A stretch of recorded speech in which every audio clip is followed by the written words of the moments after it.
Stick with me as I now bring in Jonathan Ruhe, Director of Foreign Policy at the Jewish Institute for National Security of America.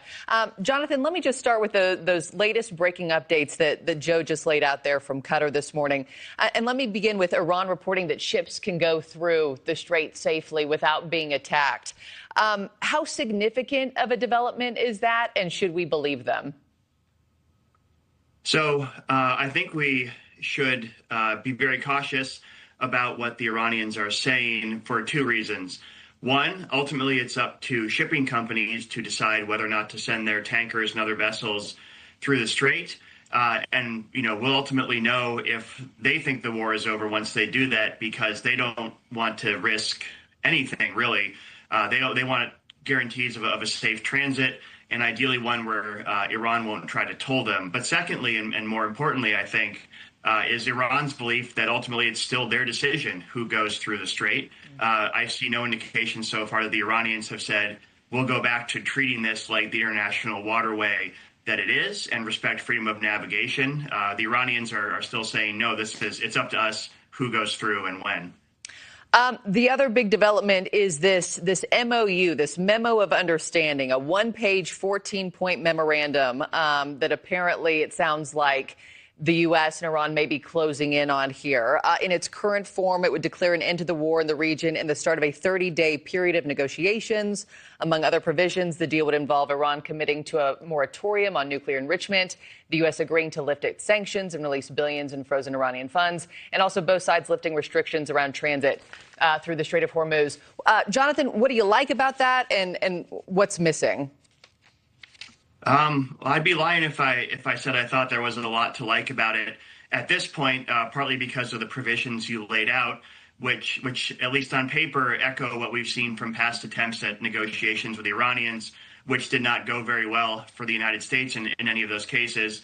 But I think, more broadly, it's the larger context in which this is occurring, in which the Trump administration had some very clear and significant gains in the opening weeks of the war.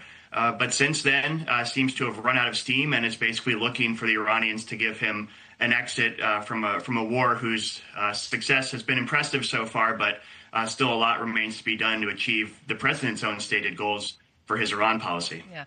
Joe, I know you're in Qatar this morning, but you're usually in the halls of Congress. You're usually working your sources in Washington and at the White House. I'm curious, if these sides are zeroing in on this potential one-page memo to end the war, have we gotten any new word about, travel plans for an American delegation to head back to Pakistan to meet at the negotiating table, or what's the latest from Washington this morning?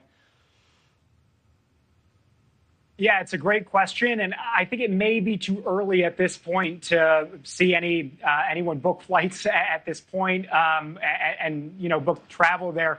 I will say, though, that it does appear as though there was at least a willingness from the White House over the last couple of days, up to and including even President Trump's asked several times about this, and he was asked whether, if there was a legitimate deal on the table, and that Pakistan, which has continued to be the mediator here, held in-person talks, would President Trump go to effectively seal the deal? And he has been open to that. So, I think that is entirely possible. At the same time, we've also heard President Trump say, over the last week or two, when there was supposed to be this in-person summit that was pulled back last minute, that, we can do the negotiating over the phone. It sounded from what President Trump was saying that until he felt that the Iranian side was serious about a deal, that there wasn't going to be an American delegation that actually went and met them in person. But based on the last Truth Social post we got from the president, I think he may actually be there now. He may sound like he thinks that this is a serious effort on the part of the Iranians. But I think we're going to have to wait and see and not get too far ahead of ourselves before we actually hear from the White House. We've asked. We haven't gotten any responses yet in terms of a public statement on this. Yeah. Jonathan, I'm curious what you made of Secretary Marco Rubio yesterday saying Operation Epic Fury was over because the United States had achieved its objectives there. Iran still has enriched uranium. They haven't agreed to hand it over. They haven't agreed to relinquish their nuclear capabilities or their desires. How can we call this over at this point? I think, unfortunately, it's a tacit admission that Iran sort of won the most previous round, at least if the war is indeed over right now, because it's a regime that believes it survived the worst that America and Israel, its two stated enemies, could throw at it. And Iran comes out of it believing they control the Strait of Hormuz.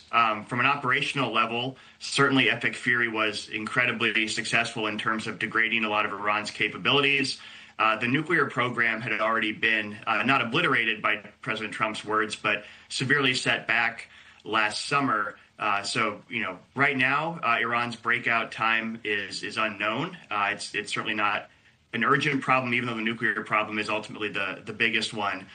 So in that sense, you could say Epic Fury was a sort of a mixed result. But declaring it over, I think, is I would say premature, at least by the administration's own defined benchmarks for success when they set out in late February. Yeah. And just lastly, before I let you go, Jonathan, dueling blockades obviously still set up in the Strait this morning. The world has watched this fight over this waterway, this corridor, for the last, 7 weeks or so. I'm curious if others around the world, particularly adversaries, can watch other countries exert control over this waterway. How dangerous is that for future global conflicts, you think? Well, certainly China and Russia are putting this conflict under a microscope, studying what smaller but still dangerous power like Iran has done to confound U.S. power and objectives and basically force America back to negotiations on terms that favor America's adversaries. There's an obvious lesson here for China when it comes to Taiwan, showing that potentially what they can do to negate America's naval power. But also on a political and diplomatic level, what China and Russia can draw from this is, America may have big objectives. They may have a very powerful military that can inflict a lot of damage. But ultimately, if you broaden the war and try to outlast the Americans and impose economic pain, you've got probably a better than 50-50 shot of coming out ahead, unfortunately. I have to end it there, but Jonathan Ruhe, thanks for hopping on the panel this morning. I always appreciate you. And Joe, we'll check back in with you and Cutter in just a little bit. Thanks, guys. Appreciate it. Secretary of State.